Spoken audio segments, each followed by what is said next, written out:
Bonjour à tous, est-ce que vous m'entendez très bien?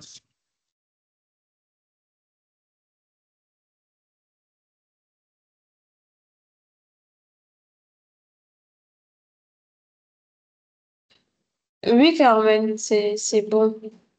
Ok, Je pense que pour super. le participant, vous pouvez le mettre sur le chat si vous entendez très bien Carmen ou pas. Merci.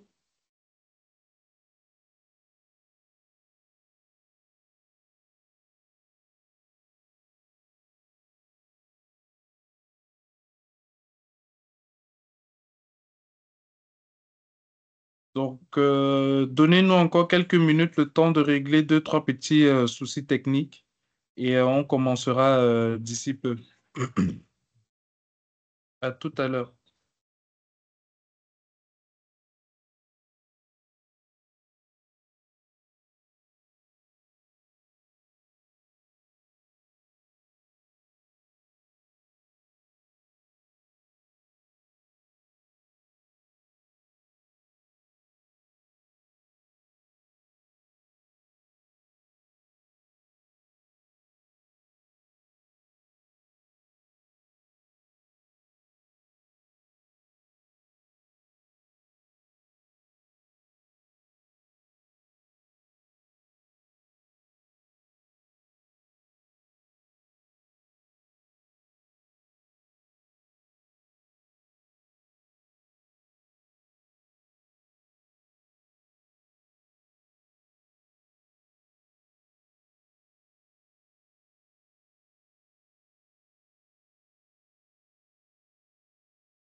Rebonjour à tous.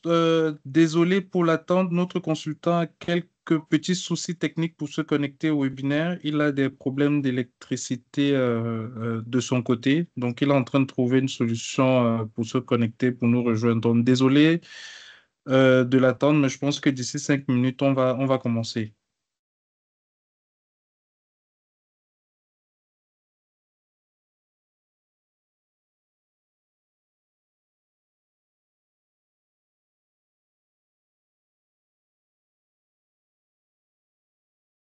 Bonsoir.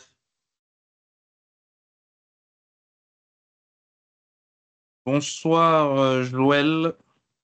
Ah, c'est bon, tu as pu te connecter. Tu peux partager ton écran pour que...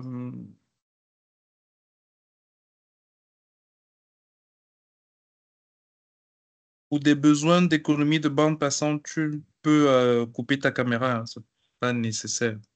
D'accord, d'accord.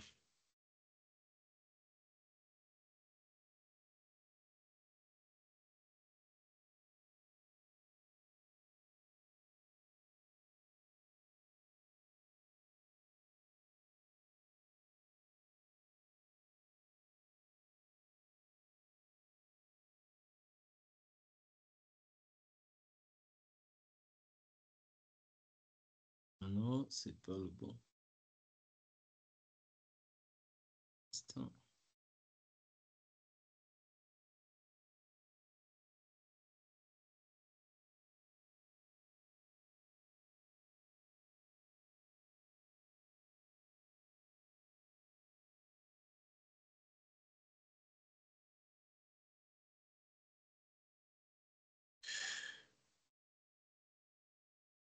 Donc, sans plus attendre, on va commencer. Merci déjà pour votre patience et votre attente. Donc, rebonjour à tous et bienvenue à ce webinaire de SC Digital dédié à la sécurité des applications web.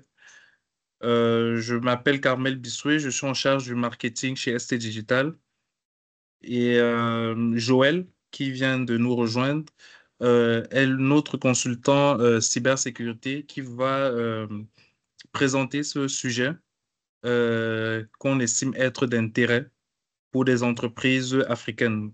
Donc aujourd'hui, on pense que nous allons plonger dans un sujet qui pourrait, sans mauvais jeu de mots, littéralement sauver la vie d'une entreprise. Donc, en 2024, on a une entreprise sur trois qui a été visée par une attaque via ses applications web. Donc, on parle là de ransomware, de fuite de données, de paralysie de services. Donc, aujourd'hui, les cybercriminels innovent de plus en plus vite et les impacts sont de plus en plus, ne sont plus seulement techniques, ils sont d'ordre financier, ils sont d'ordre juridique et ils sont surtout d'ordre réputationnel. Au milieu de tout ce chaos-là, il existe une solution, c'est que 90% de ces attaques peuvent être anticipées. Et la condition, c'est bien sûr de comprendre comment les cyberattaques, les attaquants fonctionnent, et donc comprendre bien évidemment les règles du jeu et déployer les bonnes défenses à ce sujet. Donc, c'est justement la raison pour laquelle nous organisons ce webinaire pour accompagner les entreprises pour sécuriser leurs applications critiques avec la montée des attaques sophistiquées, des failles insoupçonnées et bien d'autres formes d'attaques qui existent aujourd'hui.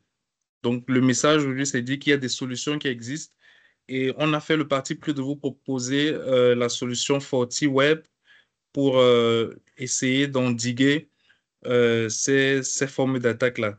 Donc, Joël va pendant 45 minutes nous présenter la solution FortiWeb. Il va nous présenter quelques menaces émergentes et il va surtout nous donner des clés à la fin de ce webinaire pour que chacun de nous puisse repartir avec une sorte de checklist qu'il peut actionner dès demain à son poste de travail. Donc, sans plus tarder, Joël, je vais te laisser la parole. Pour tous ceux et celles qui auront des questions pendant la présentation de Joël, vous pouvez les mettre dans le chat. On y répondra au fur et à mesure. Joël, je te laisse la parole.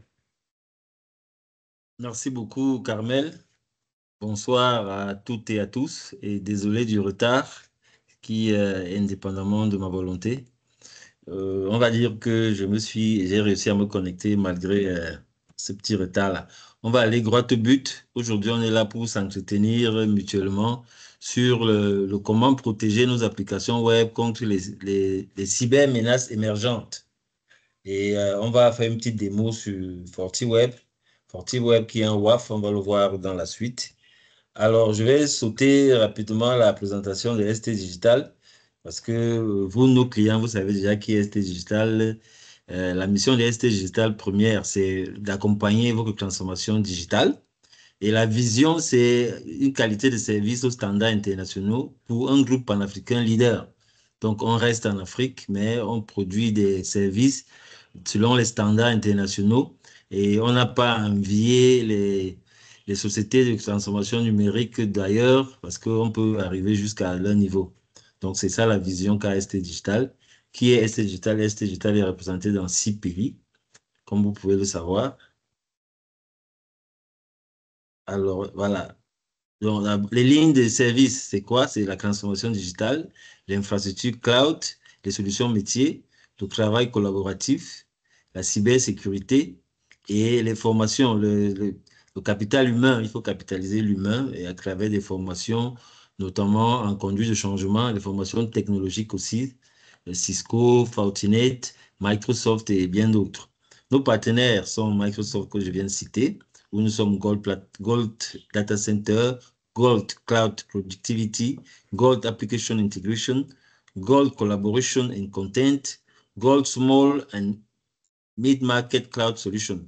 Partenaire Oracle aussi, partenaire IBM, comme vous pouvez le savoir. Alors, nos bureaux sont au Cameroun. On a une représentation au Cameroun, à Douala et à Yaoundé, au Togo, au Congo, en Côte d'Ivoire, au Gabon et au Bénin.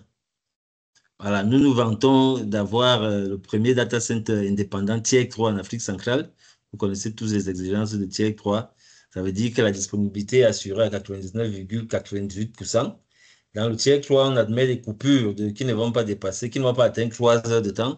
Donc, vous êtes sûr qu'avec nous, et tout est complètement redondant, que ce soit sur toutes les couches, que ce soit de la couche physique jusqu'à la couche applicative, tout est complètement redondant.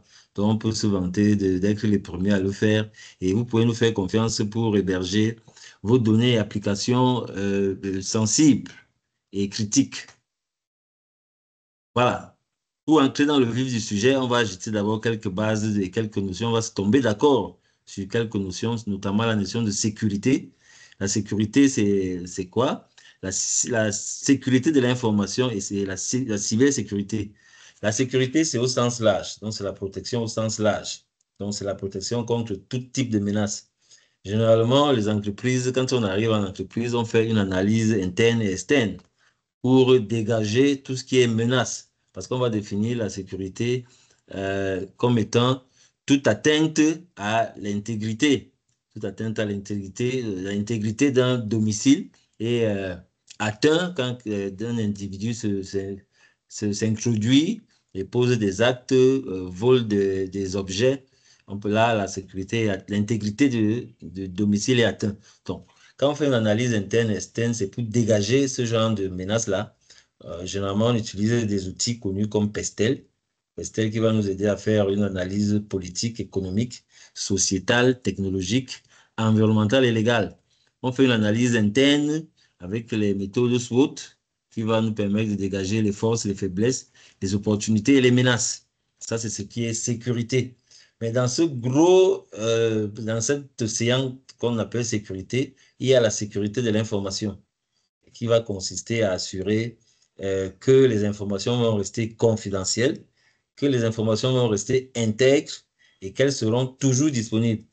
La confidentialité, on va s'assurer que seulement les personnes autorisées y ont accès.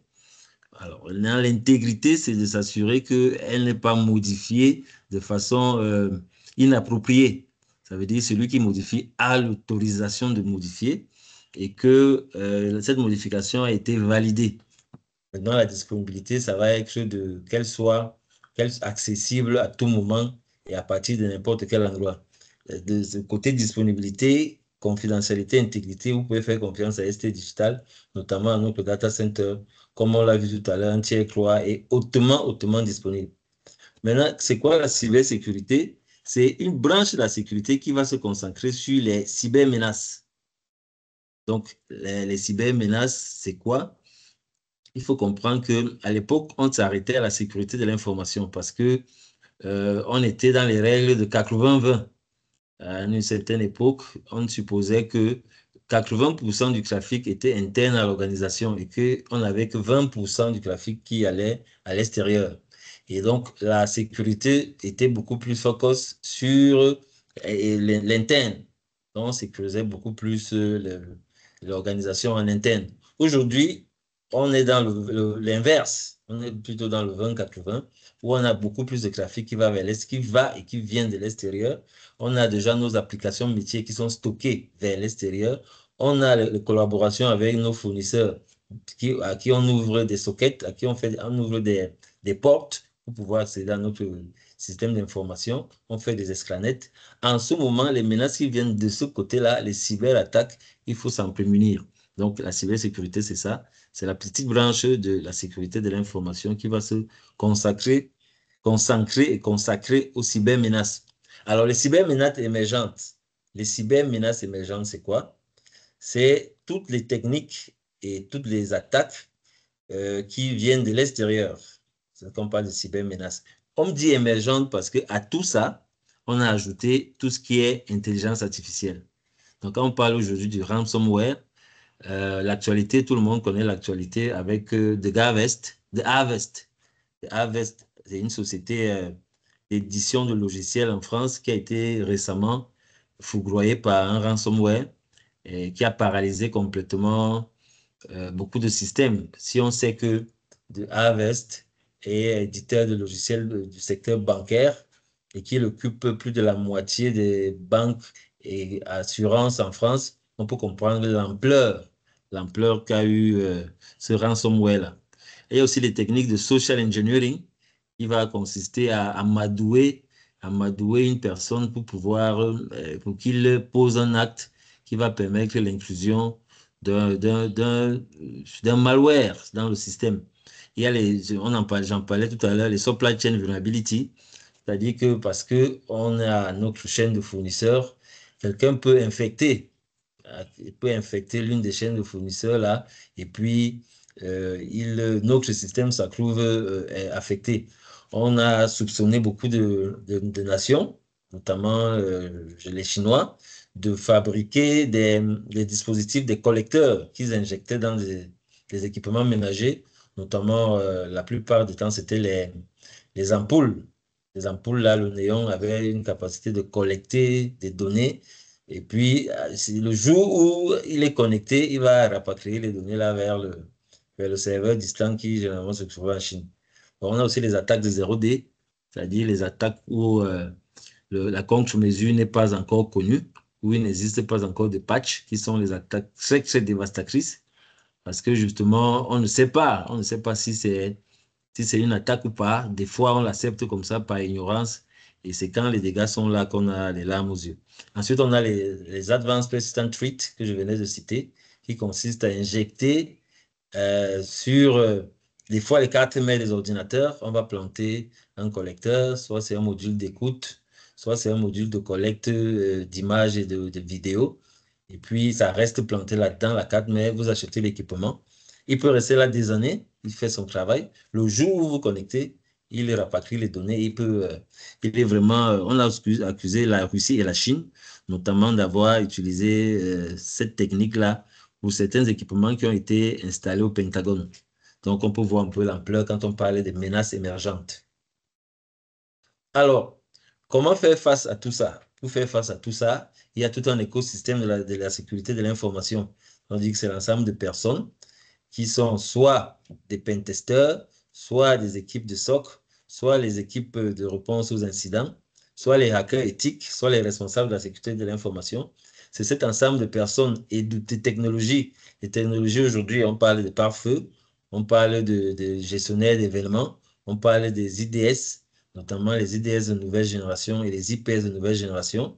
On parle des processus comme NIST Cyber Security Framework, qui est le plus connu. On parle des réglementations telles que la ISO, DORA, qui est consacré sur le secteur bancaire, et le règlement général de la protection des données, qui aussi sont des réglementations, qui sont des outils qui font partie de l'écosystème de la sécurité de l'information, qui aident à définir, à protéger de façon générale tous les systèmes.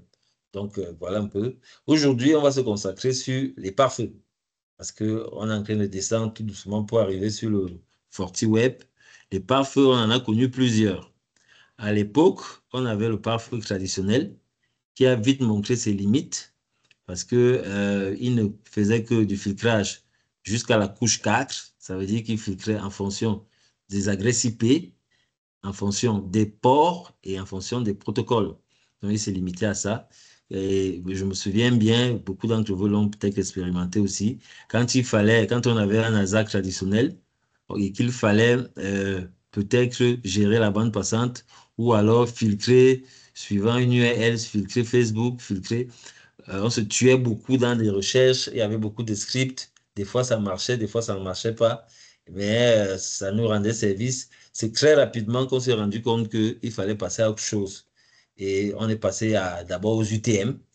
Après les UTM, on est passé aux pare-feux de nouvelle génération qui sont plus évolués que les UTM parce qu'ils permettent la protection en profondeur, non, l'inspection en profondeur, j'allais dire. Ils permettent aussi le contrôle applicatif. Ils permettent le filtrage URL, comme je citais YouTube, Facebook tout à l'heure, et avec les torrents aussi. Ils font le office d'anti-malware, antivirus, et ils font en même temps IPS et IDS de nouvelle génération. À l'époque, on avait des IDS à part et des IPS à part. Aujourd'hui, on a tout en un dans un pare-feu de nouvelle génération. À côté après les pare-feux de nouvelle génération, c'est une erreur de ma part, on a plutôt les WAF, les Web Application Firewall, qui sont des pare-feux dédiés à la protection des applications web.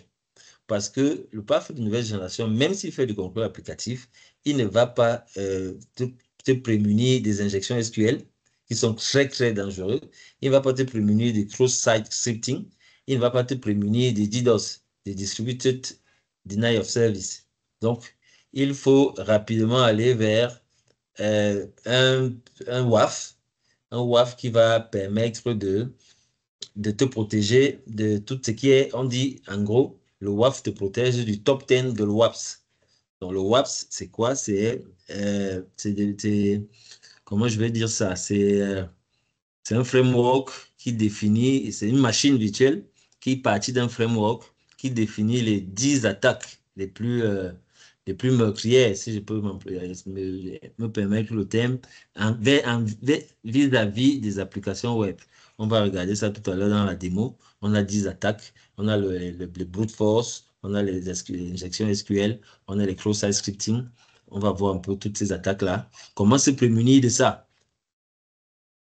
Alors, quand on parle de FortiWeb, avant d'arriver sur FortiWeb, il faut comprendre la Security Fabric. Quand on voit l'écosystème général, il faut venir voir aussi l'écosystème de Fortinet. Fortinet définit ce qu'il appelle la Security Fabric, qui permet aux équipements Fortinet, quand ils se retrouvent dans une infrastructure, d'être interconnectés.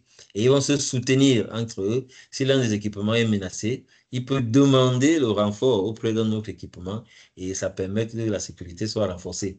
Donc, dans cet écosystème-là, on peut citer les pare-feux, les FortiGate, qui sont des pare-feux. On peut citer les FortiAnalyze qui vont faire office de collecte et d'analyse des logs. Ils vont centraliser, FortiAnalyze permet de centraliser tous les logs à un seul endroit. On va citer les FortiManager qui, eux, vont permettre de manager tous les équipements Fortinet qu'il y a dans notre organisation, que ce soit sur site ou alors sur des sites distants. FortiManager permet de centraliser toute la gestion de ces équipements-là. On a FortiWeb, qu'on va voir dans le détail dans la suite, qui fait du Web Application Firewall. On a FortiMail, qui est aussi très important. Aujourd'hui, quand on parle de la Data Leak Protection, de la protection contre la fuite des données, c'est principalement de FortiMail qu'il est question. C'est FortiMail qui permet d'éviter ces fuites de données-là. On le couple avec FortiDB, qui va permettre de protéger les bases de données. Ça veut dire que, en gros, j'ai peut-être pas eu le temps de le schématiser. À l'entrée de notre réseau, on va mettre un FortiMail. pour qu'il puisse empêcher la fuite de données par mail. Ensuite, on va mettre un FortiGate qui va faire office de sécurité générale.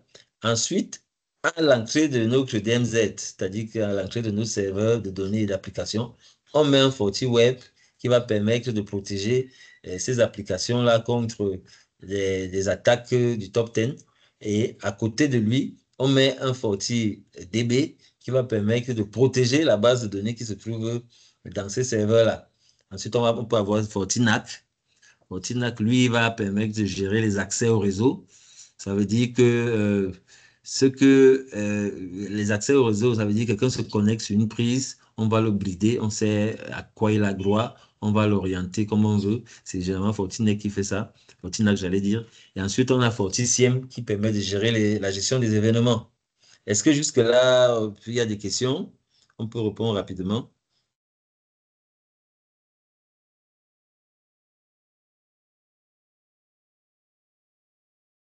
Pour le moment, aucune question, hein. Donc, vas-y, tu peux dérouler ta présentation et je pense qu'à la fin, on prendra la session de questions-réponses. D'accord. Alors, FortiGate, on a dit FortiGate, c'est un NG Firewall qui permet de gérer la sécurité des couches 3 à 7. Donc, il n'est pas limité comme le PAF traditionnel. Il fait office d'anti-malware, antivirus. Il fait du WAF et du DDoS. FortiWeb, lui, fait exclusivement WAF. Il permet la protection de la couche 7 uniquement et la protection contre les 10 menaces les 10 cybermenaces les plus meurtrières qu'on va voir dans la suite. Alors, la question serait, pourquoi est-ce que si FortiGate peut faire du WAF, on a besoin de FortiWeb? C'est justement parce que quand on parle du one arm, on parle du single point of failure. Ça veut dire que dans beaucoup d'organisations, on a basé toute la gestion de la sécurité sur un seul équipement. Des fois, on a dans certaines administrations où le même FortiGate qui fait la sécurité va faire du routage BGP, il va faire même du routage inter-VLAN et ça, des fois, ils sont plus très fatigués. Donc, généralement, il faut alléger la tâche du FortiGate en le laissant pour les filtrages interne, le filtrage interne et on consacre le filtrage des applications web, la protection, j'allais dire des applications web à FortiWeb. Donc, c'est pour cela que FortiWeb est extrêmement important. Il ne faut pas penser que si on a FortiGate et on a activé le WAF, c'est suffisant pour être protégé. Non, que non. Il est très, très important d'avoir à côté de FortiGate un support, un appui qui est FortiWeb. Donc, voilà un peu l'utilité de l'un à côté de l'autre. Donc, sans plus tarder, s'il n'y a pas de questions, on va aller rapidement on va aller sur la petite démo.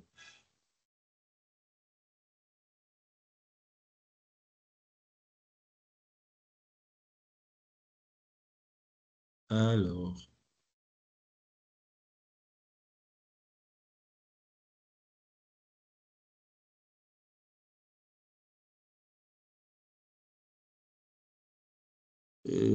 un instant.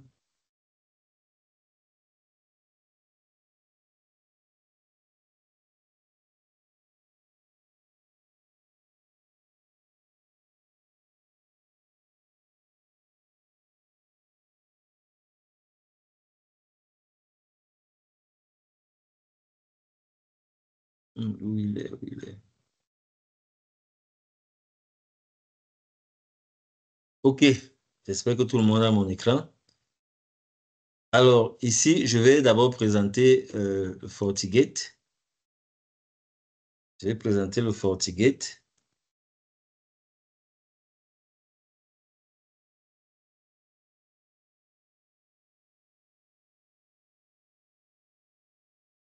Alors, quand j'ai mon FortiGate ici, dans un premier temps, il n'a pas la fonction Web Application Firewall n'est pas activée. Tout le monde voit mon écran? Oui, oui, c'est bon, on voit ton écran. OK. Dans un premier temps, le Web Application Firewall n'est pas activé.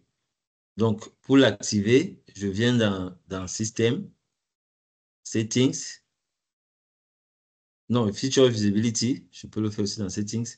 Et je vois là, il est pas activé. Je l'active. J'applique. Et directement, Security Profile, je vois apparaître Web Application Firewall. Donc, voilà. Donc, si je vais là, je peux faire mes configs, je peux configurer les injections SQL, je peux configurer les protections contre le cross-site scripting, je peux configurer les protections contre les vols de cartes de crédit, informations sur les cartes de crédit. Voilà toutes les configurations que je peux faire. Bon, là, bien entendu, je suis dans une version d'évaluation, donc il y a beaucoup de fonctionnalités qui sont désactivées, mais on a une idée déjà de ce que ça peut être. Par contre, FortiWeb que voilà.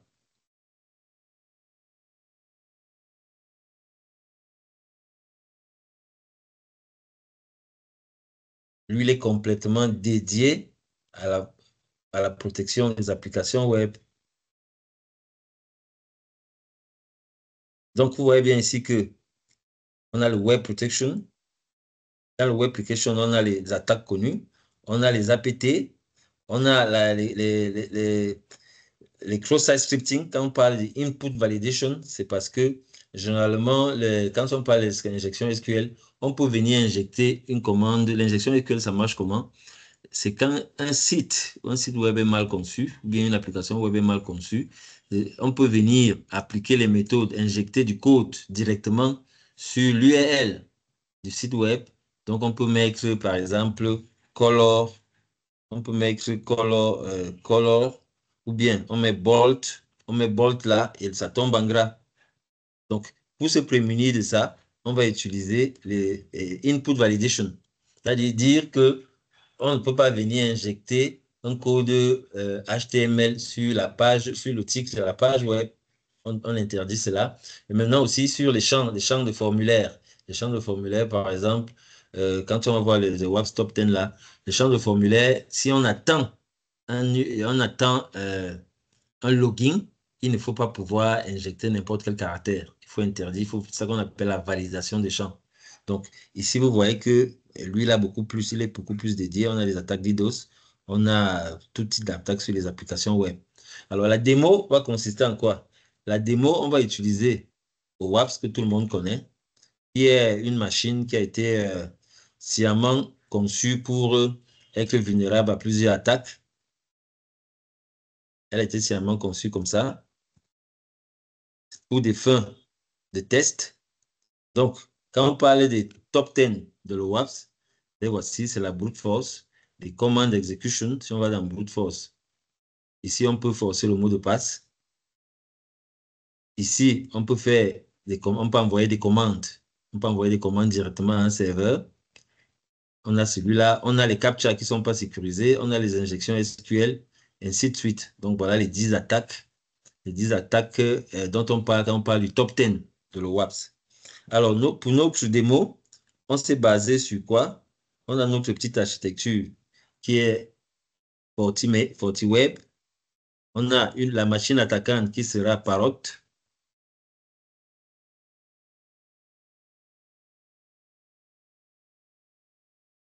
Un instant.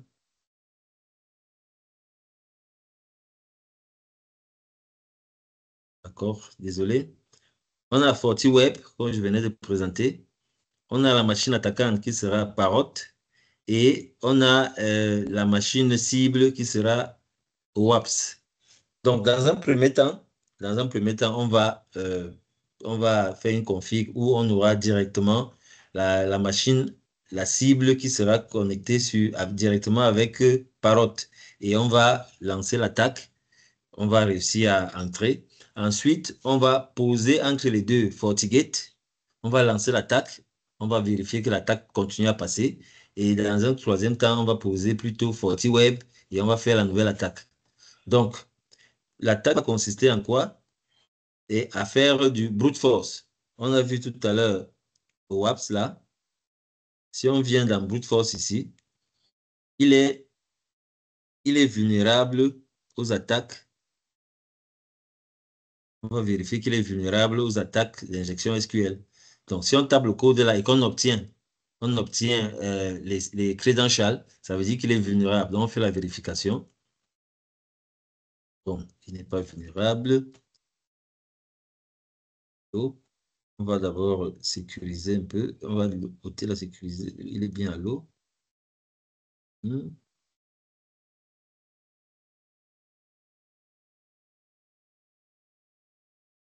On va injecter le code.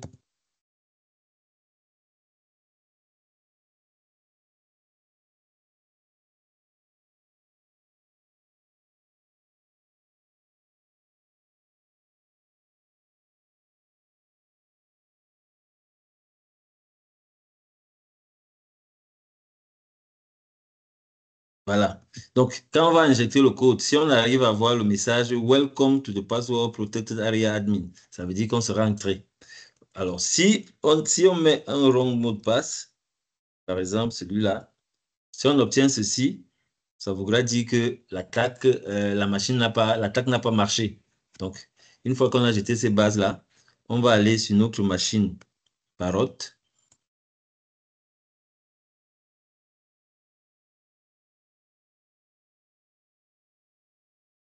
On va aller sur Parrot. Aussi Parrot ici. Parrot, on va relancer. Bird Suite, c'est Bird Suite qu'on va utiliser pour mener l'attaque.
Allô, je pense qu'on vient de perdre Joël. Il doit avoir un petit souci technique de son côté. Donnez-nous quelques minutes.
Allô?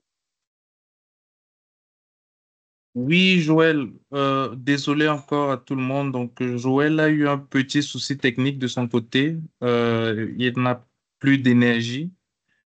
Donc, il a lancé la formation en pensant que l'énergie allait revenir. Malheureusement, sa machine est off. Donc, pour tous ceux et celles qui avaient des questions, on ne pourra malheureusement pas aller au thème de la démo. Mais pour ceux et celles qui avaient des questions par rapport à ce que Joël avait commencé à présenter autour de Fortinet, de l'environnement Fortinet, des cybermenaces émergentes, vous pouvez prendre la parole pour poser vos questions et je pense que Joël se fera un plaisir de vous répondre. Est-ce que quelqu'un a des questions dans le chat ou souhaite prendre la parole?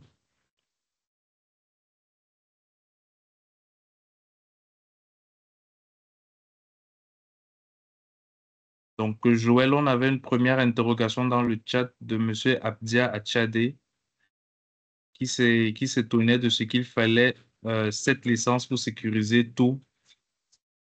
Est-ce qu'il faut cette licence pour sécuriser son environnement? Ok, merci Carmel de la question. Je n'ai pas bien entendu le nom de celui qui a posé la question là, mais j'ai envie de dire, j'ai envie de dire pas vraiment, pas vraiment, mais il faut beaucoup de licences et il faut se concentrer sur ce qui est critique. Il faut protéger surtout ce qui est critique. Vous savez qu'aujourd'hui, on parle du zéro trust. Le zéro trust, c'est d'un, on accorde le moindre privilège. De deux, il faut supposer l'inclusion. Donc, il ne faut jamais penser que non, non, c'est une personne connue ou alors c'est un accès autorisé. Non, il faut toujours supposer que c'est une inclusion. Et on ne peut pas l'appliquer à tout l'environnement, on ne peut pas l'appliquer à toutes les applications. Il faut choisir surtout les applications critiques. Donc, si toutes les mesures de gouvernance de la sécurité de l'information vont toujours dire de classifier les applications et les données. Donc, on a des confidentiels publics, les confidentiels, les secrets, les top secrets. En fonction de cette classification-là, on va donc aller dans le most du most de la protection. Donc, j'espère avoir répondu à la question. J'espère. Monsieur Abdias, est-ce que cette réponse vous satisfait? Oui. Donnez-moi une minute, j'ouvre les micros.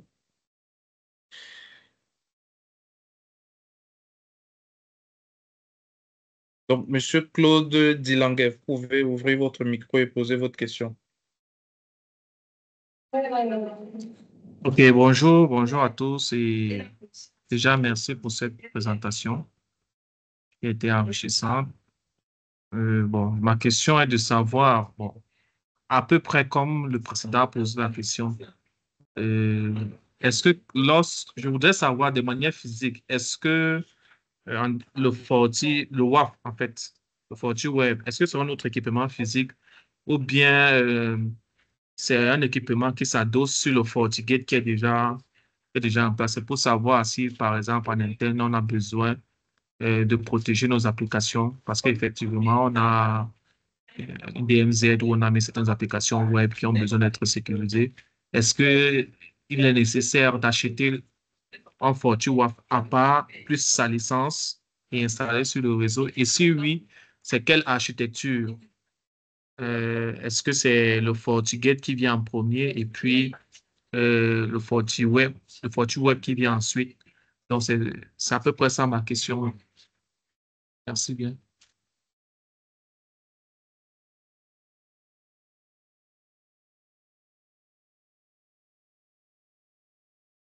OK, merci.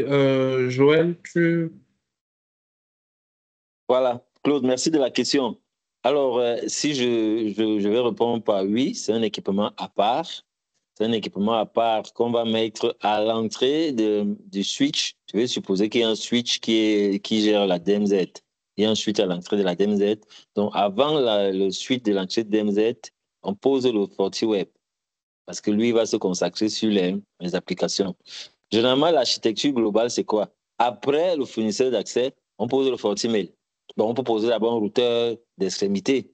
Après le routeur d'extrémité, on pose le FortiMail parce que lui va se charger d'empêcher la fuite des données par mail. Après le FortiMail, on va mettre un FortiGate.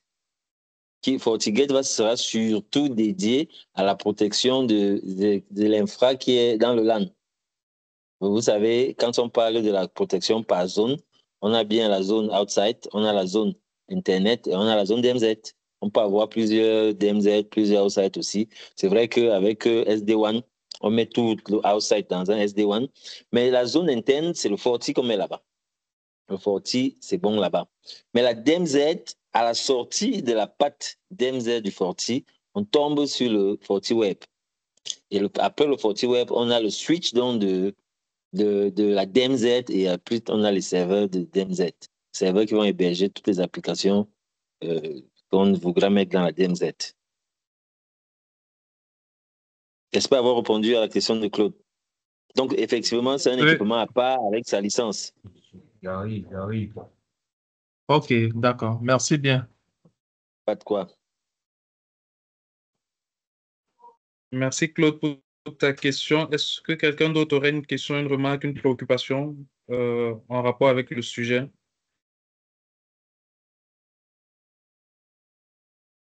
Vous pouvez lever la main ou poser votre question dans le chat.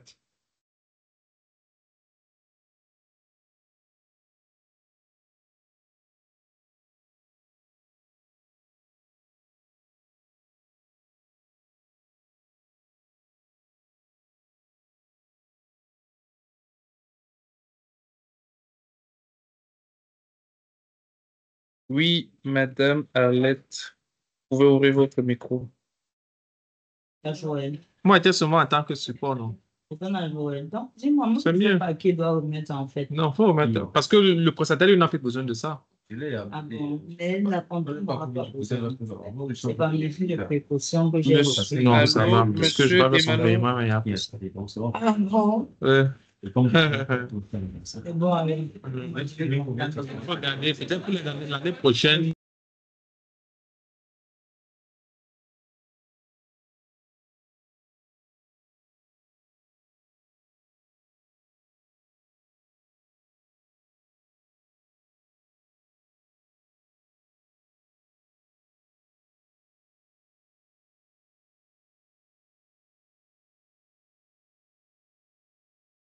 Oui, Madame Nini Emmanuel, vous pouvez ouvrir votre micro. Est-ce que vous nous entendez?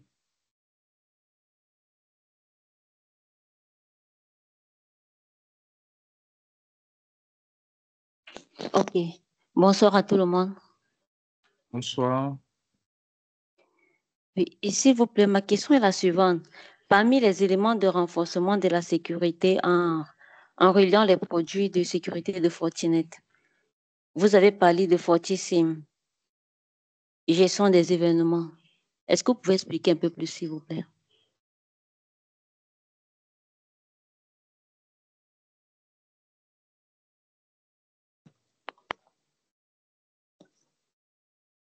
Allô, Joël? FortiSIM. Oui, Bon, FortiSIM. Oui. yes. Donc, Madame, je voudrais avoir un peu plus d'explications sur le FortiSIM. Alors, dans l'infra de sécurité, dans beaucoup d'organisations, ils ont ce qu'on appelle des NOC et des SOC. C'est-à-dire que c'est des NOC, c'est Network Operating Center, et SOC, c'est Security Operating Center. Donc, si je fais un peu le rapprochement, c'est quand vous voyez Jack Bauer, 24 heures chrono, vous avez une grande salle avec des grands écrans où on observe tous les événements liés à la sécurité de l'information. Donc, quand il y a un événement, on va voir cet événement-là, et puis on saura comment réagir. Alors, pour bien comprendre ça, il faut peut-être comprendre déjà le syslog, parce que tout ça est parti d'un ancien protocole qu'on appelait le syslog, qui permettait de journaliser les événements qui avaient lieu sur chaque équipement. Il y avait beaucoup de niveaux de notification. Ça partait de 0 à 7. n'est-ce pas? Il y avait les errors, les critical. Aujourd'hui, qu'est-ce qu'on a voulu faire? Fortinet a voulu construire un équipement qui va collecter tous ces événements-là et qui va les centraliser, de sorte que vous pouvez les afficher facilement sur vos écrans et pouvoir les monitorer en temps réel. Donc, c'est ça le Forticiem. Donc, lui, il va collecter tous les événements, mais dans la configuration, dans le déploiement, on va définir quel est le niveau. Est-ce qu'on va aller jusqu'aux simples notifications?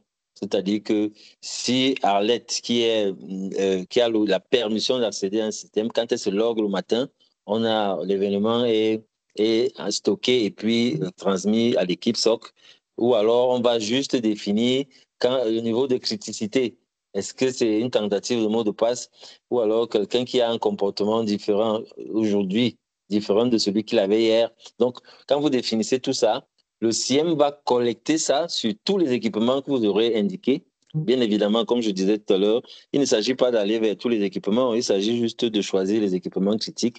Le CIEM va collecter tous les événements de sécurité qui ont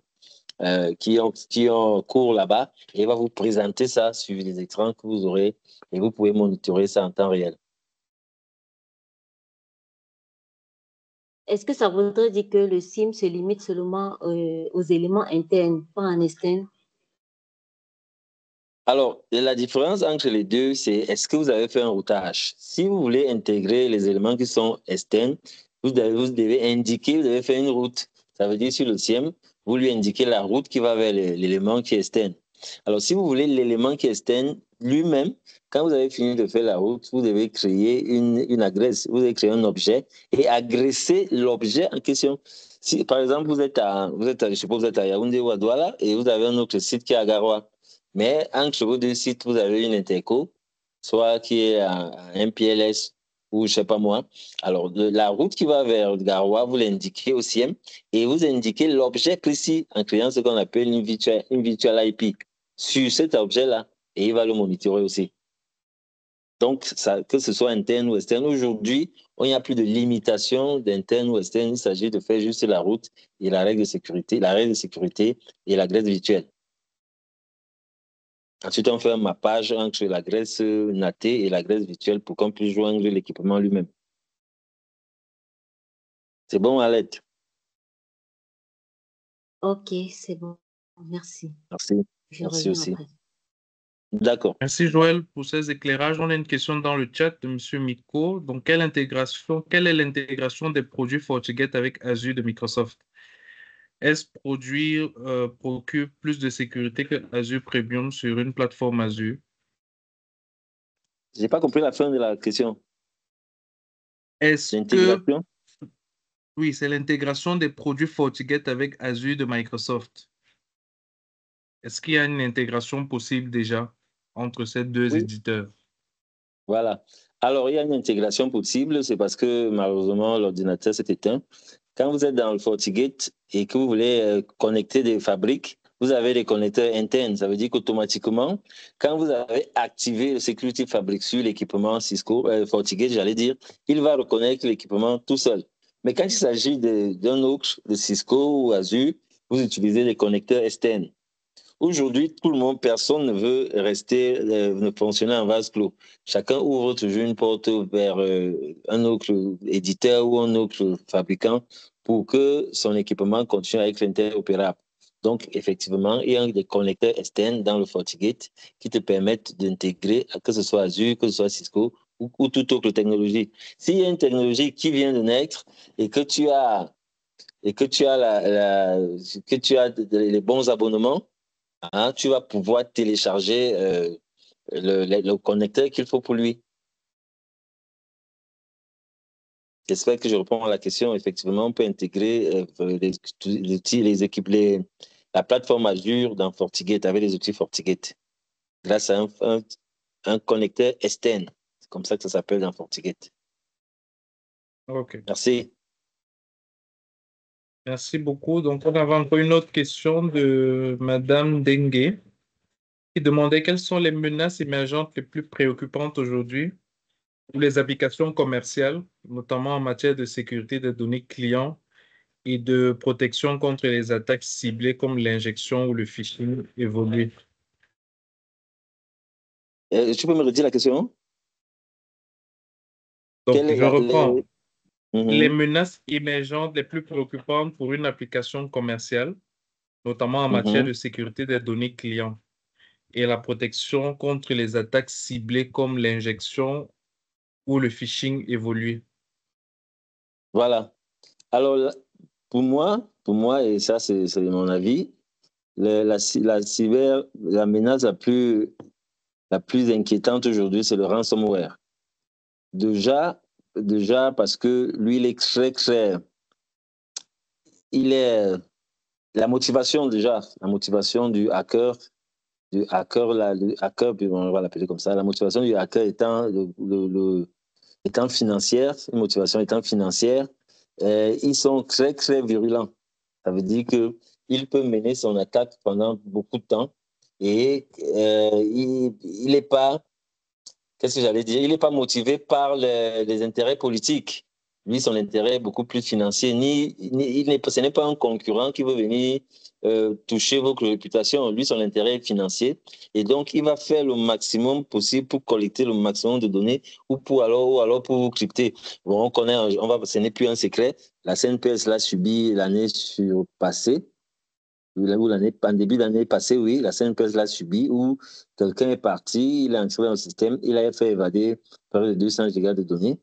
Après, il a demandé des rançons. Il a demandé une rançon pour ne pas divulguer les informations et ne plus fermer la porte, puisqu'il avait laissé une porte dérobée pour continuer à faire son truc. Donc aujourd'hui, les ransomware sont vraiment très dangereux. Et pour s'en prémunir, il faut avoir un FortiWAF. Il faut avoir un contrôle applicatif très pointu. Et même quand on parle des injections SQL ou alors des attaques de déni de services distribués, c'est toujours le FortiWAF. Quand vous avez un FortiWAF qui est placé à l'entrée, comme on a dit, à l'entrée de vos applications, vous êtes protégé contre toutes ces attaques-là. Est-ce que j'ai oublié un côté de la question?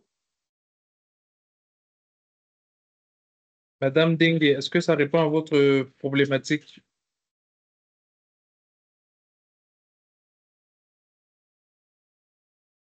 Ok, elle a dit oui. Donc, merci beaucoup pour votre question, madame. Donc, monsieur Miko revient. Donc, est-ce a dit que FortiGate dans Azure est plus solide que Azure Premium dans sa propre plateforme? Alors, monsieur Dengue, il faut garder à l'esprit, quand on parle du cloud aujourd'hui, il faut garder à l'esprit le principe de responsabilité partagée. Dans toutes les formes de cloud, dans tous les types de cloud et dans tous les modèles, vous serez toujours garant de vos données, de vos données, de la gestion de vos utilisateurs. Au moins les deux là, quelle que soit la forme de cloud que vous allez choisir, que ce soit le cloud privé, le cloud public, que ce soit un IaaS, un PaaS ou un SaaS, la partie données et gestion des accès vous revient. C'est pour ça qu'aujourd'hui, les fournisseurs de sécurité du cloud font beaucoup de chiffres parce qu'ils viennent vous proposer. Aujourd'hui, FortiGate aussi a un FortiGate pour cloud. Donc, on a une version cloud pour FortiGate qui te permet d'installer un pare-feu pour protéger maintenant tes données. Pour protéger tes données. Pour rappel, on a depuis en 2023, 88% des entreprises qui ont souscrit à des abonnements vers le cloud sont ressortis. Ils sont ressortis parce qu'ils avaient oublié que la protection des données et la gestion des utilisateurs leur revenaient. Et ils ont été foudroyés par plein de choses. Donc aujourd'hui, pour répondre à la question, il faut, même si vous avez Azure, il faut songer à protéger vos données. Et comment le faire? Il faut déployer un WAF, il faut déployer un FortiDB, il faut mettre tout au moins un FortiGate, parce que ça vous revient. C'est bon, monsieur Ndengue? C'était la question de monsieur Miko. Donc, Monsieur Miko, ok. ouais. Désolé. Donc, il avait une deuxième question sur quelles sont les attaques actuelles associées à l'IA et comment s'en prémunir. L'attaque la plus meurtrière, c'est le brute force. C'est le brute force. C'est-à-dire qu'avant, malheureusement, la machine s'est arrêtée. Ce qu'on voulait faire, là, c'était vraiment du brute force. Avant, il fallait monter un dictionnaire qui avait un nombre maximum de mots de passe et tester chaque mot de passe. On testait d'abord le login. Donc, on prend d'abord index 1 pour le login, index 2 pour le mot de passe. Il fallait le faire 2 fois, ça pouvait te prendre des années quand le mot de passe était complexe. Aujourd'hui, avec l'intelligence artificielle, c'est beaucoup plus facile. Déjà, l'intelligence artificielle va te dire, quand tu as fini de faire ton social engineering, ça veut dire que tu as suivi quelqu'un dans tous ses comptes, dans les réseaux sociaux, tu as suivi quelqu'un chez lui, tu as les dates de naissance des enfants, les noms des épouses, femmes, beaux-frères, tout le monde. Tu as la plupart de ces mots de passe dans les réseaux sociaux. Quand tu as tout ça, tu donnes ça à une intelligence artificielle, il va te faire un dictionnaire de mots de passe. Et tu vas utiliser ce dictionnaire-là pour venir bombarder ces accès dans un site, dans une application critique. Et avec l'IA, je vous assure que ce qui prenait 1 an va prendre aujourd'hui au moins maximum 1 heure de temps. Donc le brute force, bon, l'actualité aussi on la connaît, non? L'actualité on la connaît avec les mots de passe de hauts cadres de l'administration Trump qui se baladent partout sur l'Internet. Bon, la vérité, on ne la saura jamais. Est-ce que c'est le fait des hackers? Est-ce que c'est une méprise ou alors c'est un coup monté pour dévoiler de façon détournée leur plan? On ne le saura jamais, mais sachez qu'aujourd'hui, la protection par mot de passe n'est plus très garantie. C'est pour ça que d'ailleurs, beaucoup de systèmes sont passés à la protection sans mot de passe. Hein, aujourd'hui, c'est la protection la plus fiable, la protection sans mot de passe. Et donc, elle n'est pas là, tu ne peux pas faire du brute force parce que on ne te demande pas de mot de passe. Tu as le login. Quand tu te logs, il y a une vérification qui est faite par un deuxième facteur. Soit on vous envoie un mail qui va permettre de venir réactiver, ainsi de suite, avec les Open Authenticator. Donc, c'est un peu ça. Donc, aujourd'hui, l'attaque la plus meurtrière pour les systèmes anciens qui sont toujours restés sur le système sur l'identification login mot de passe, c'est le brute force associé à l'intelligence artificielle. Merci. Merci beaucoup, Joël, pour ces précisions et pour ces éclairages. Je pense que ça répond à la question de M. Miko. Oui, Madame Ndege, vous pouvez ouvrir votre micro et poser votre question directement, si vous le souhaitez.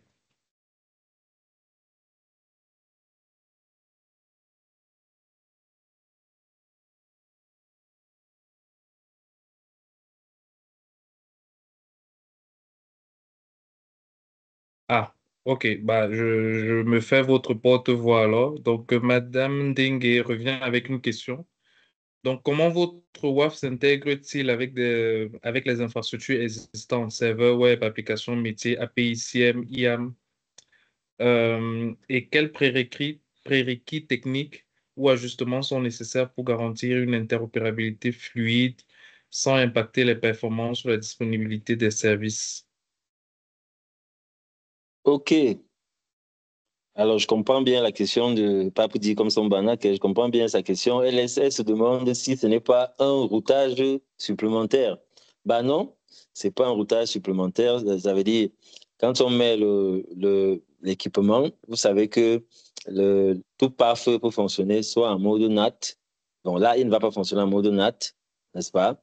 On dit qu'il il ne sera pas en mode routé, quoi. Il sera en mode transparent. Ça veut dire qu'il fonctionne au niveau de la couche 2. Ces interfaces ne sont pas des interfaces de couche 3. Donc, voilà. Et maintenant, son interconnexion avec vos applications, c'est simple. Si vous avez un hyperviseur, ça veut dire que vous n'avez pas besoin de plusieurs pattes. Vous allez faire du one arm. Ça veut dire qu'il y a une seule sortie qui va vers le WAF et ce qui part de l'hyperviseur. Et maintenant, dans vos hyperviseurs, vous avez vos machines virtuelles qui correspondent à toutes vos applications et à toutes vos bases de données. Vous pouvez faire ça. Vous pouvez faire comme d'autres qui ne veulent pas tout mélanger. Si vous avez plusieurs serveurs, alors vous avez un port de votre WAF qui est dédié à chacun des serveurs et il va entrer par là. Donc, le reste se joue dans le filtrage qui va se faire dans le WAF. Malheureusement, l'ordinateur est éteint, mais on l'aurait vu, c'est-à-dire que certaines règles, en fonction de la criticité toujours, certaines règles seront applicables et on va mettre au niveau, le high level. Donc, on va mettre medium, pour certains, donc on va mettre low. Donc, c'est quoi? Voyez un WAF comme si c'était un gros switch qui a généralement 16 ports. Donc, Si vous avez 10 équipements séparés, vous avez 10 ports que vous allez solliciter. Et dans le WAF, vous allez faire les configs qu'il faut en fonction de l'application qu'il y a dans chacun des équipements. C'est bon, Madame Dengue? Donc, il s'intègre bien, il ne va pas. Ce n'est pas un nouveau saut. C'est la question que beaucoup de personnes se posent toujours. Ce n'est pas un nouveau saut. Il n'y a pas un nouveau routage qu'il faut faire. On le configure en mode transparent.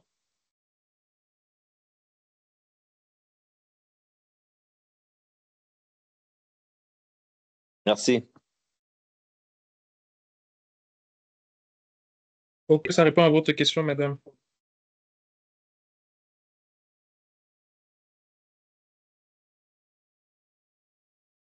J'espère que ça a répondu à votre question, madame Dengue. Est-ce que quelqu'un d'autre a des préoccupations dans le chat ou des observations à faire?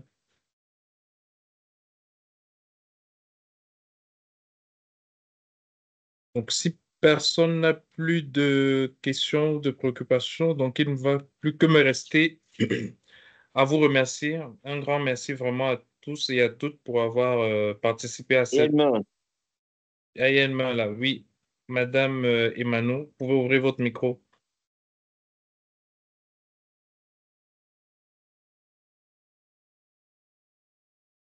Allô? Oui, on vous écoute. Oui, je reviens par rapport à la sécurité telle que vous le parlez. Puisque vous dites que FortiGate, c'est tout le mélange de FortiGate nouvelle génération, FortiGate Analyze, FortiGate Management, FortiGate Web, le WIFE sur laquelle vous vous appuyez beaucoup plus, et tous les autres FortiGate. Est-ce que cela veut dire que FortiGate est absolu pour la sécurité d'un système d'information? Et si c'est le cas, vous l'avez déjà déployé quelque part et vous avez des résultats? C'est une question aussi naïve, s'il vous plaît. Répondez-moi simplement. Pardon. Merci. Merci. Alors, je vais commencer par la fin. Je vais commencer par la fin parce que je sors de Kribi où j'ai déployé FortiGate dans tous les sites du PAC, du port autonome de Kribi. Le port autonome de Kribi, c'est un site au port même, qu'on appelle Mboro, et 7 sites dans la ville de Kribi, une représentation à Douala et une représentation à Yaoundé. Donc, j'ai déployé les outils FortiGate là pendant 6 mois. La réception de tous les travaux avait lieu hier. Ils avaient lieu hier et ça a été un franc succès. Donc, ce n'est pas pour dire que FortiGate, c'est le must. Personnellement, je suis CCIE Security Cisco. Donc, pourquoi je parle de FortiGate aujourd'hui, c'est parce que FortiGate, c'est notre partenaire AST Digital, ça c'est d'un. Et de deux, la question, ça a toujours été de pourquoi démarrer en Boeing pour aller au marché, si on peut prendre le vélo. Donc, je trouve que le bon compromis, qualité-prix, c'est FortiGate. Bon compromis, qualité-prix, c'est FortiGate. Il est bien robuste et il a un coût acceptable. Donc, c'est pour ça que je parle de FortiGate. Pourquoi on parlait de FortiWeb aujourd'hui? ST Digital s'est donné le défi pendant tout le mois de mars de parler de la sécurité. Et on a choisi un outil FortiWeb qui répond à une grosse problématique, qui est la protection des applications sensibles. Parce qu'aujourd'hui, le métier, c'est l'application. Quelle que soit l'organisation dans laquelle vous êtes, le métier est basé sur une application. Si au port, ils ont des applications qui vont gérer les systèmes d'information portuaire. Donc, s'il faut protéger celui-là, il faut mettre un WAF à l'entrée. Donc, par exemple, cette application-là, comme elle est hautement critique, elle a son serveur à part. Et donc, devant ce serveur-là, il y a un WAF. Parce que c'est le métier. Si on n'a pas d'informations s'ils n'ont pas cette information-là, bah, le port va fermer. Si le SIP est indisponible pendant 10 secondes, je vous assure que ça fuse d'appel. Parce que quand on faisait les tests de basculement pour vérifier la réplication et la redondance, il a fallu couper un peu. Les 10 secondes de coupure, là, c'était les coups de fil qui venaient de partout. Donc, quand on a un système comme ça, il faut aller vers le bon compromis. Parce que si on va sur un équipement qui est très, très, très costaud et aussi très, très, très cher, il est difficile que l'administration, notamment l'administration, les financiers, nous suivent dans ce budget-là. Donc voilà, FortiGate, c'est le bon compromis. Il marche bien. Je vous ai pris l'exemple d'un endroit où il marche à merveille que je connais. Je vais pas, la plupart des banques où on a déployé les systèmes de sécurité fonctionnent avec FortiGate. La plupart fonctionnent avec vraiment FortiGate. Donc voilà, je peux citer comme ça BGFI qui est sur FortiGate. Hein, donc voilà, je ne sais pas si ça répond à la question. Alors oui, je pense que c'était tout, non, Madame Alette?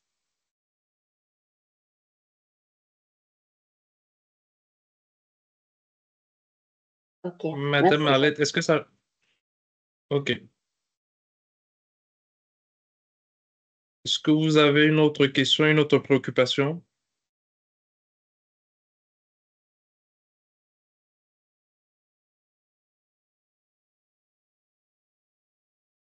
Donc, il ne me reste plus qu'à conclure. Donc, je disais un grand merci à tout le monde pour avoir participé à ce webinaire. Euh,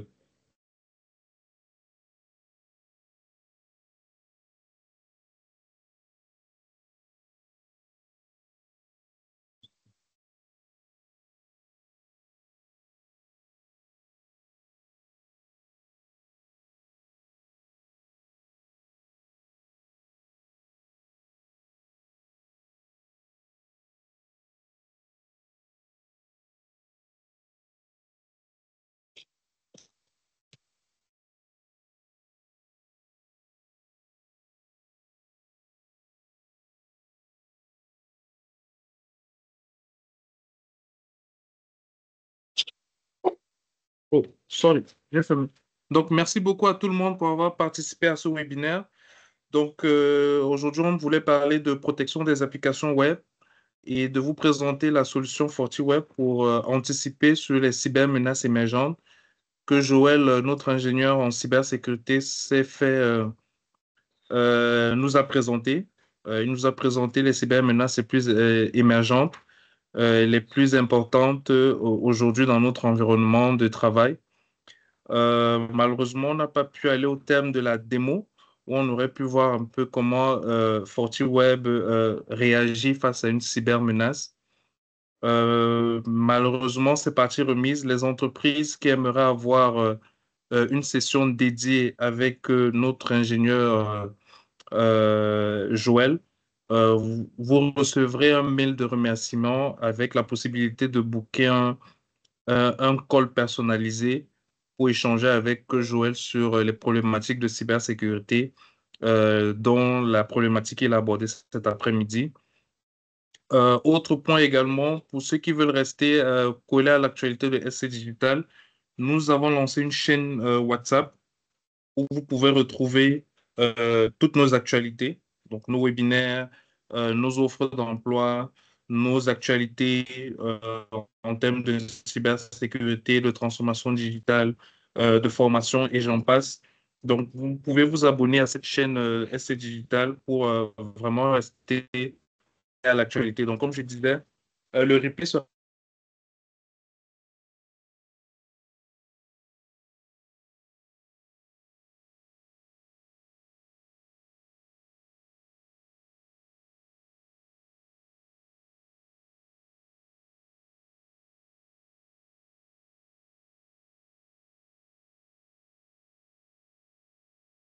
dédié au mois de la cybersécurité. Le mois prochain, nous aborderons une autre problématique et donc on se dit à très vite. Très bon week-end à tout le monde et à très bientôt.